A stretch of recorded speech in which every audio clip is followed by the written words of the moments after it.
வச்சுக்கணும். நாங்கள் நைட்டு ஃப்ரிட்ஜில் வைக்காத விட்டுட்டோம். நீங்கள் ஃப்ரிட்ஜில் வச்சு பாருங்கள், ரவை மாதிரி உந்துடும் அப்படியே இட்லி. பழைய இட்லி வேஸ்ட் ஆகிடுச்சுன்னா வேஸ்ட்டே பண்ணாதீங்க. அது 2 இட்லினா கூட வச்சு இப்படி செஞ்சு சாப்பிடுவாங்க, செம்மையாக இருக்கும். நாங்கள் காலையில் கூட ஃப்ரிட்ஜில் வச்சோம், ஓரளவுக்கு தான் வந்தது. நீங்கள் நைட்டே ஃப்ரிட்ஜில் வச்சுட்டிங்கன்னா ஊற்றி விட்டா அப்படியே ரவை மாதிரி வந்துடும். எண்ணெய் வச்சுட்டு ஒரு ஸ்பூன் கடுகு போட்டேன், கடலைப்பருப்பு ஒன்று போட்டேன். நான் கடலைப்பருப்பு எதுவுமே போட மாட்டேன், குட்டிக்கு மட்டும் சாப்பிட்றேன், அதனால் போடுறேன். உளுத்தம்பருப்பு ஒரு 2 ஸ்பூன் போட்டுக்கலாம். உளுத்தம்பருப்பு உடம்புக்கு நல்லது, இரும்பு சத்து அதிகம். இட்லியிலே உப்பு எல்லாமே இருக்கும், அதனால் உப்பு போட தேவையில்லை. நீங்கள் எப்பயுமே கருவேப்பிலை நம்ம கழுவி போடுறதுனால அந்த தண்ணி இருக்கிறதுனால அப்படியே தெரிச்சிடும். கட்டாய உப்புமாவுக்கு இட்லி உப்புமாவுக்கு இது போடும், மஞ்சள், ஜீரண சத்து.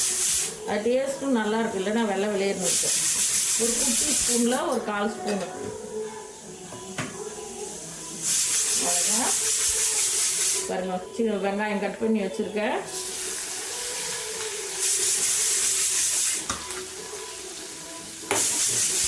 கடுகு வந்துடுச்சு, கடலைப்பருப்பு உளுத்தம்பருப்பு நல்லா செவந்துடுச்சு. நல்லா வெங்காயம் போட்டு நல்லா செஞ்சு கொடுங்க, குழந்தைங்க விரும்பி சாப்பிடுவாங்க. இப்போ கருவேப்பிலை போட்டுக்கலாம்.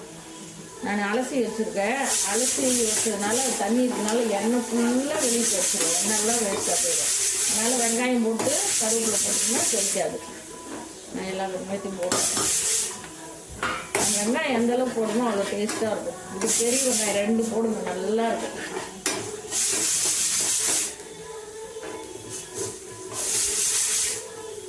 நல்லா வெங்காயம் கலர் மாறி அப்படியே பொன்னிறமாக நல்லா பொன்னிறமாக மாறிடுச்சு.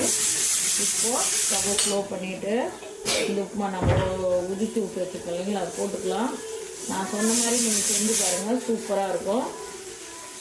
ஃப்ரிட்ஜில் வச்சு அப்படியே ஊற்றுனீங்கன்னா ரவை மாதிரி வந்துடும்.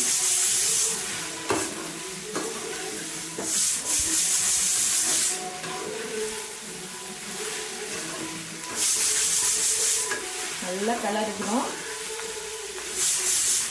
நல்லா கலரலாம். ரெடி ஆகிடுச்சு. நல்லா கலர் ஸ்டவ் ஸ்லோவாக வச்சுட்டு, ஏன்னா வானலில் பிடிச்சிக்கும். எண்ணெய் நல்லா ஊற்றணும் பாருங்க, அவ்வளோ எண்ணெய் ஊற்றினா எண்ணெயே தெரியல. இது டேஸ்ட்டே எண்ணெய் தான்.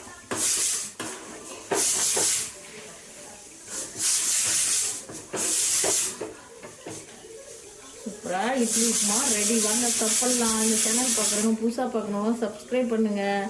எல்லோரும் என் பெல் பட்டன் டச் பண்ணிங்கன்னா உங்களுக்கு என் வீடியோலாம் உங்களுக்கு உடனுக்குடன் வரும், பார்க்கலாம். காலையில் டிஃபன் பசங்களுக்கு ஸ்கூல் டைம் ஆச்சு.